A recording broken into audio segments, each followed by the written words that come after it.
In the year of 2016, we conducted a survey on 9th and 10th grade students at Bolsa Grande on their thoughts about pets and animals. This is what we found.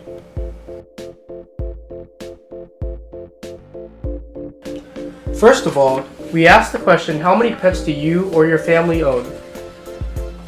These are the responses we got from the neutral question, 10th graders being blue and 9th graders being red. When examining the neutral question, you can see that 9th graders typically have more pets than 10th graders. For example, more 9th graders have 1 pet, while no 9th graders have 7 pets. However, for 10th graders, 1 person has 7 pets, while no 9th graders have 7 pets. This is evidence that 10th graders have more pets than 9th graders.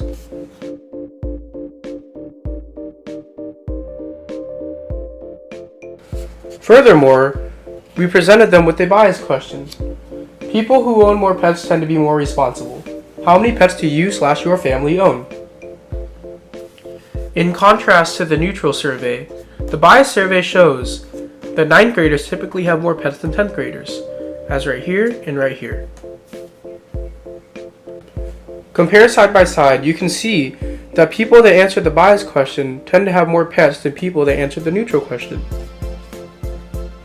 This may be because people that answered the bias question tend to lean more towards one answer than the neutral question. This is why you get better results on the biased.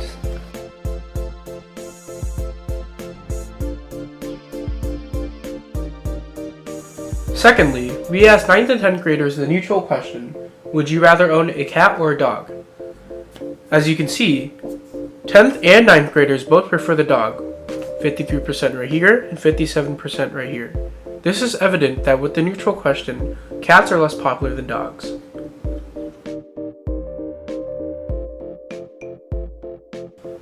Furthermore, when presented with the bias question, would you rather have a horrible cat or a mighty strong dog?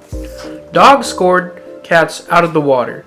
You have 73% for dogs and 80% for dogs. 9th and 10th graders both favored dogs over cats. When the neutral and the biased are compared side by side, you can clearly see that dog wins every single time. However, when presented with the bias question, 10th and 9th graders answered for dog, more popular than cats. In conclusion, we found that bias will always have an impact on a person, whether it's positive or negative. The bias really pushes the person that's answering the survey to really think about their question and think about their answer. In our survey, there are many questions where the difference is shown because of the bias. Improvements that we can do is to have the skewed questions maybe be put in a different direction other than the same direction. Also, we could lower the answers to make the graphs easier to compare.